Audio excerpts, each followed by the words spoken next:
Welcome to Rocket Ship, the home of epic React Native content. I'm Simon Grimm, creator of Galaxies.dev, and today we have once again a lot to talk about. So 2 weeks ago we had Beto on the podcast to talk about Expo SDK 54. Today is once again a solo episode with a lot of updates in terms of Expo, React, styling libraries, and new components. So I think we should dive straight into this because we got really a lot of news. First of all, React 19.2 was released on October 1st. Now, by default, you're not immediately able to use that in your React Native app. I'm pretty sure Expo will let us know soon that you can use a nightly build to use React 19.2, but maybe you don't have to instantly because there are a couple of cool new features. Everyone's talking about this new activity thing where you can pretty much hide specific parts of your application, almost like unmounting them and keeping them in the background. I'm not sure how helpful this is going to be for React Native, since we have React Native screens and then also an Expo router, which also kind of already handles that. But anyway, just wanted to let you know that React is moving forward just like React Native. Speaking of that, React Native has arrived at the release candidate 5 for React Native 0.82. All these versions, it's kind of crazy to talk about all this. But anyway, I will let you know once we have the final version so we don't have to talk about pre-releases and that stuff. But something that was released this week and made kind of some waves in the community is that Amazon announced something called Vega OS, or Vega OS probably. For devices, you can do like Fire Stick stuff and TV devices, maybe also for Alexa stuff. And it has built-in support for React Native, which is kind of cool. It is cool for two reasons, because React Native developers can easily build for these devices. And two, what I maybe find even more interesting about this is that Amazon has always been supportive of React Native, but baking this into and including this in their OS here, that's kind of a strong signal that like one of the biggest brands on the planet is saying, yeah, React Native is great, use it. And I love signals like this.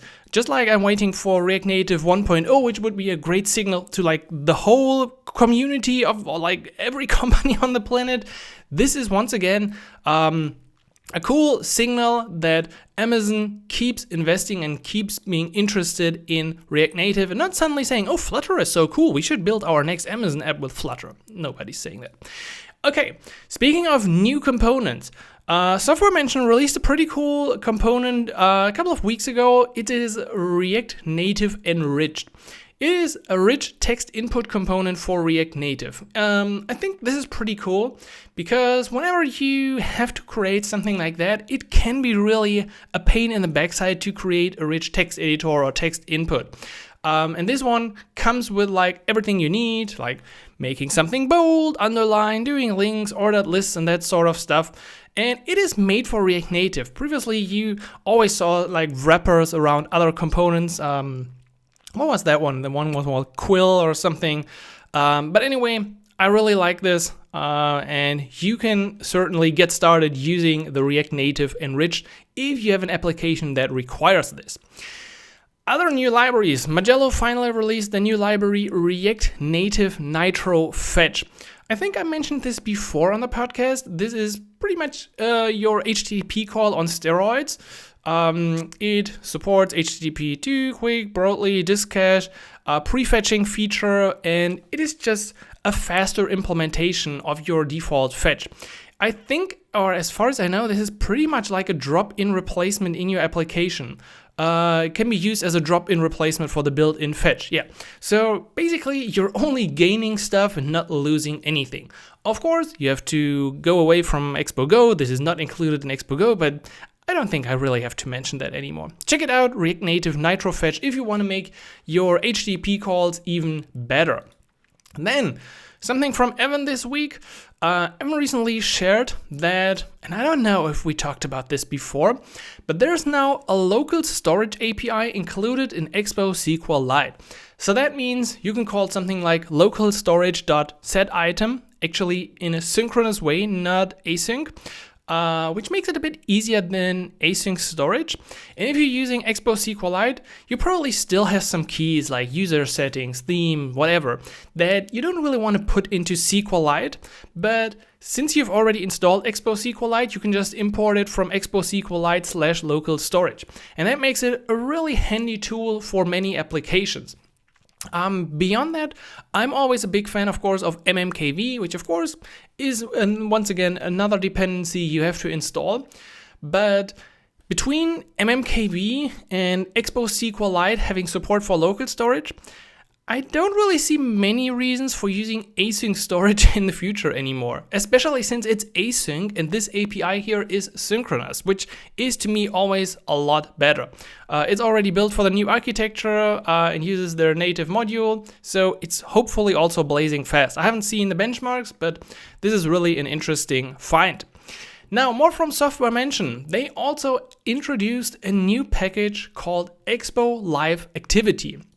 If you're an iOS user, you know live activities when you're like ordering a pizza or watching football and you have this activity on your lock screen. That is usually quite challenging to set up. It was possible with Expo Apple Targets from Evan, but this one makes the process, as far as I've seen, even easier. So it is, in general, a cool thing to have in your application. I don't know how helpful it is. I have used it for, like, in some applications I've seen they have a live activity. As a user, I didn't really benefit a whole lot from it, but it's a very cool native implementation. And if you check out the GitHub repository, you're gonna see pretty much no Swift code in there. And that's really, really cool that you can configure most of this from JavaScript or TypeScript in your React Native application. So check this out, Expo Live Activity, if you want to give your application that little additional spicy thing. Then, something from Katie. Katie from Expo is absolutely sharing great stuff over the last couple of months. She had really, really amazing posts. You should go to the Expo blog and just filter by Katie, and every one of those posts is interesting and helpful and really practical. Now, what she recently shared is how to organize Expo app folder structure for clarity, and scalability. And this post is really interesting because she goes through everything that you can put in your source folder one by one, like assets, components, hooks. Why should you group by module or by feature, or how should you structure this, and alternatives and the ups and downs. So if you want a rock solid foundation for your next application, go check this out. This is pretty much what I also intended to use in the new Galaxies mission that I'm working on. It's, I think, pretty much exactly the setup I had in mind or already got started with. I don't know about Ignite and the folder structure Jamin and the folks over at Infinite Red use for Ignite, but I think he was also supportive of this article. So if you're unsure about how to structure files in your app, go check that out on the Expo blog. By the way, of course, all links in the description. Then, a bold move from Enzo Magnano. If you're in the React Native community, you probably heard that name before. Enzo is known for his great animations, and he now open sourced his entire demos project. So he's been building demos for 3 years as a paid resource. It has over 110 React Native animations, and it is now completely open source. You can find it on GitHub. It's a handcrafted collection with reanimated gesture handler and Skia. If you ever needed a cool animation in your app, it's probably in this repository. Chances are really high. So you should absolutely bookmark this, star this, and probably even just purchase anything from Enzo for that bold move. So once again, thank you, Enzo, if you hear this. This is really an awesome collection of animations, and they all look beautiful. Moving on to something else from the community, Jamie Bierch. I don't know how to pronounce this in English correctly. I couldn't say it in German, but anyway, has achieved something. After 6 years of failed experiments, he got direct native API access from JavaScript in React Native working to the iOS SDK. What does it mean? Well, essentially this means you can, in your React Native code, call something like the UI alert controller or the NS operation queue or the UI application and get the root view controller, and This is something, honestly, I've been dreaming about for years. Even when I used Capacitor and Ionic in the past, I was always thinking like, why is this not possible? Somehow it should be possible. I don't know if this could be dangerous potentially to access like all the native stuff, but honestly, I don't know. It's pretty wild and cool to see this finally coming together. Expo is, of course, making moves in sort of that direction as well with their Expo UI package, but this is on a different level. This is really exposing the whole native APIs through JavaScript and even, I think, with TypeScript interfaces. So I don't know, honestly, how it's possible. I think it's using some sort of native script node API in the background. I don't know when and how this will land in React Native, or if it's going to be very challenging to integrate this in our app, but that it's possible is pretty cool to know, and I think in the future it will definitely open up new ways to have even easier native integration in your React Native app. Something else that's coming in the future but is not quite ready is a package called Voltra. Voltra was built by Saul Sharma. You've probably heard of him because he's been doing pretty amazing tutorials or UI clones over the last year. He also gave a talk at the Expo conference. No, it's not the Expo. What is it called? It's the App.js, right? And now he built this package to ship custom live activities, widgets, dynamic islands, and more with React Native. So once again, you kind of see a trend in this with Expo UI, with Jamie's stuff to directly access native APIs, with Voltra, with live activities from Software Mention, and now with Voltra. We're getting to a point where you can really easily access native features from your React Native app.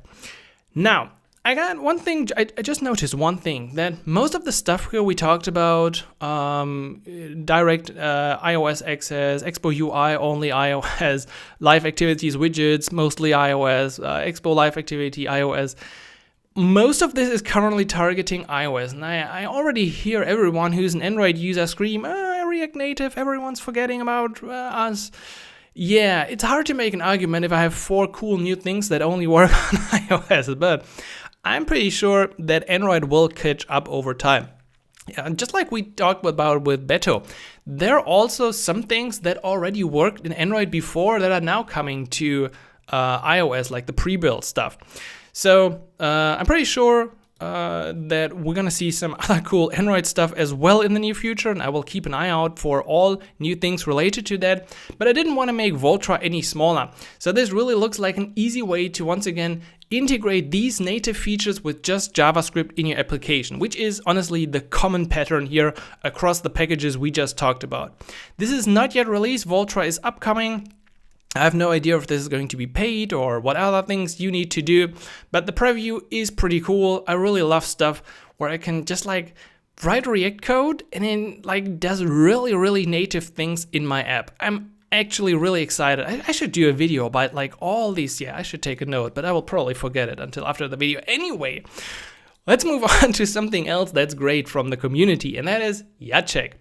Jacek, you know, is the creator of UniStyles and also UniWind.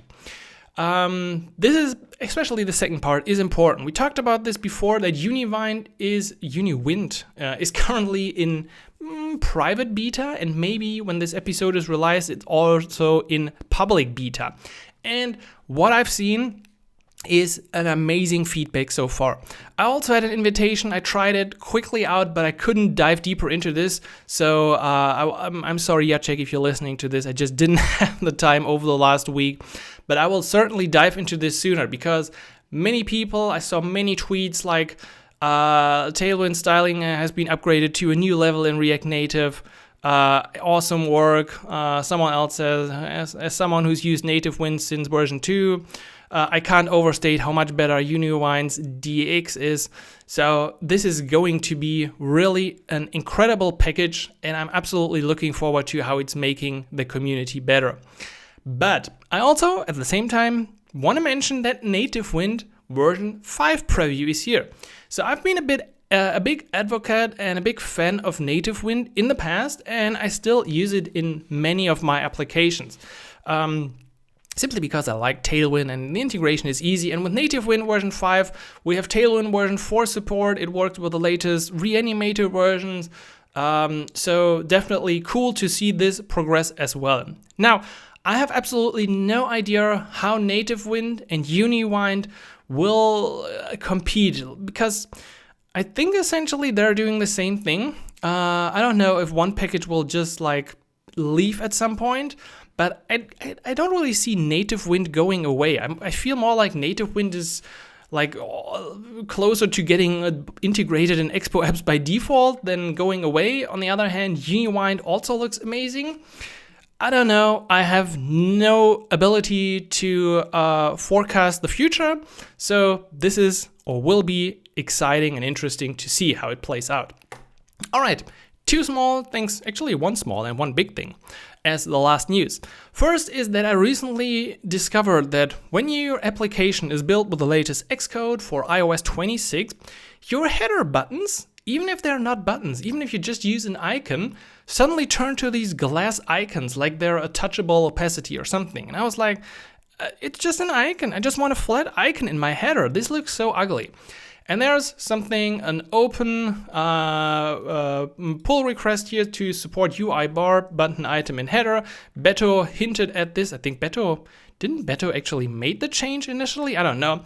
But this is hopefully getting merged very soon. So we'll be able to have a separation between these glass buttons in the header and actually just having icons in there, because sometimes you don't want that. And finally, I have a new cool tool that I want to talk about. Previously, I talked about this. So Austin Johnson shared a cool dev tool before, which was like this native iOS tool that you can launch and you can connect to your application. Now, he sent me an email and shared that he has released something new called React Native Buoy. Now, if you're just listening to this and not seeing this, I'm not saying React Native Boy like a young man.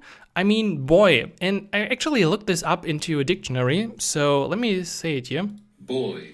To me, as a German speaker, boy sounds absolutely like boy. I don't know. I don't see any difference. But anyway, it's pronounced, of course, B-U-O-Y, like in the nautical sense. Okay, enough about the naming of the package. This is a really cool dev tool for your application because it is like a floating panel above your app. And it is like one of the most beautiful overlay panels I've seen in an application, honestly. And once you click on that overlay, you can integrate different functionality. So you can see your environment, like the environment variables. You can inspect different queries in your application. So there's like one core package and then there are different sub packages that you can use.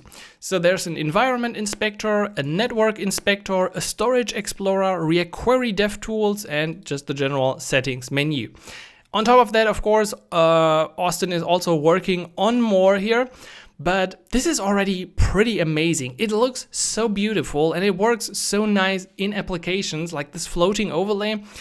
I don't know if this will be adopted by the community. I honestly hope it. Austin also deserves it. Currently at 244 stars at the time recording. So definitely check this out, React Native Buoy on GitHub. Give it a star. And I hope that we're going to see more tools, because everything Austin has released in terms of dev tools lately has been really cool and really helpful, and everything that's making debugging in React Native is amazing. So thanks to all the community news we had today. That was really a lot, and once again shows that the React Native community is simply the best.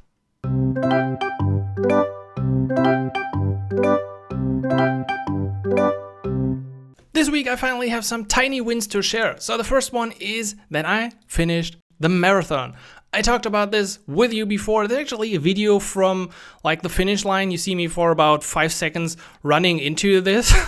Honestly, I was completely like dead. Both inside, my legs, everything was just tired. I finished the marathon in 3 hours and 37 or 36 minutes, which is actually a quite good time. I never had to walk. I was running the whole time. So that was a big win. On top of that, I also want to share that I recently purchased a new bike, an indoor trainer, which is called the Swift Ride with Kicker Core. So this is like a smart trainer. Just a quick sport update here after all the React Native news, if anyone's interested. Why did I get this? Well, this one's closer to actually riding an outdoor bike than a spinning bike. So I wanted to get this for quite some time. I wasn't sure about the setup. So now I got this and I can think about getting an actual new bike outside, but I can just keep this one inside. It is amazing. I love it. And so far have done a couple of rides and it really feels good. Now, after finishing the marathon, I just want to share that once you hit something like your annual goal, this was like my competitive annual goal to run this, you really fall into like a hole and you pretty much can't do anything about this. This is just your brain and your body signaling you, yeah, you've achieved this, you don't have anything like to do now. And so for like a week or probably even like the last 2 weeks, I really felt like I don't really know the direction forward. Now, this week I'm kind of back, I think. I know what I want to do and want to work next on, but everyone else who's doing anything in terms of reaching their goal and suddenly you feel like there's nothing left to do, this is normal. You don't have to beat yourself up about this. Just take a couple of days. I started playing some World of Warcraft, just riding around and doing stuff with my friends. It's just like a natural thing, and you don't have to fight against this. But at one point you will get back to normal. And right now I feel like I'm back to normal. I'm back into like my habits of doing more strength training again after all the endurance stuff of the previous month. I don't know if I'm going to do this ever again. It was really a tough race and I don't know if I'm made for this. But anyway, that was my tiny win from the last 2 weeks.